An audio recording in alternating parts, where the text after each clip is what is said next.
अंग्रेजी हुकूमत के दौर से लगातार हमारे ऊपर हमले हो रहे हैं, हमारी जमीनों को छीना गया और वो हमले आज तक बदस्तूर जारी है। याद कीजिए, झारखंड के भीतर पिछले 70 सालों से झारखंड के आदिवासियों ने नेतरहाट में मूवमेंट चलाया हुआ था। वो नेतरहाट का मूवमेंट पिछले महीने जाकर के खत्म हुआ।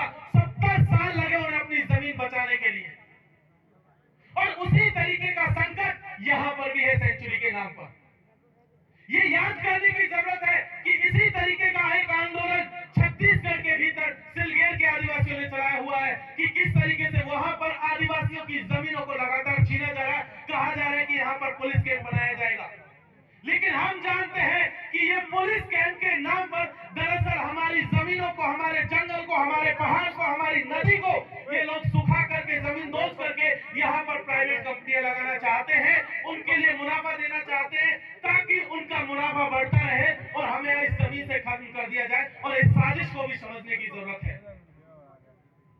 ये बिल्कुल याद रखिए साथियों कि ये पहली बार नहीं हो रहा है जब आदिवासियों की जमीनों को छीना गया। याद कीजिए, अमेरिका के भीतर, ऑस्ट्रेलिया के भीतर वहां के आदिवासियों को खत्म कर दिया गया। आज की तारीख में आप देखेंगे तो वहां आदिवासी खत्म है। जब वहां पर आप देखें, अफ्रीका के भीतर एक बार कहानी आती है चेनिया अचोबे की। वहां पर हुआ यह था कि जब वहां पर ईसाई गए थे, तो ईसाई जब शुरुआत में गए थे तो उनके हाथ में केवल एक बाइबल थी और आदिवासियों के पास उनकी अपनी जमीनें थी। और जब तक आदिवासियों को उनकी आदिवासियत की समझ विकसित होती, समझ पाते, तब तक आदिवासियों के हाथों में बाइबल थमा दी और उनकी जमीनों पर ईसाइयों ने कब्जा कर लिया। सेम सिचुएशन इस देश में हो रहा है और आपके यहाँ पर हो रहा है। हम जब रास्ते में आ रहे थे तो देख रहे थे कि चर्च बना हुआ है। हमने देखा था उस मोड़ पर एक मंदिर बना हुआ है। ये दरअसल ये चर्च, ये मंदिर हमारी संस्कृति के ऊपर हमला है। इस चीज को भी समझने की जरूरत है। हमारी पहचान को बचाए रखने की जरूरत है साथी।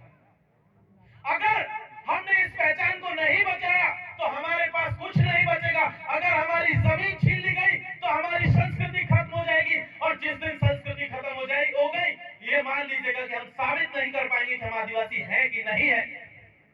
वो लगातार हमारी भाषा के ऊपर हमला कर रहे हैं। इस देश में देख लीजिए कि अगले 10 साल में लगभग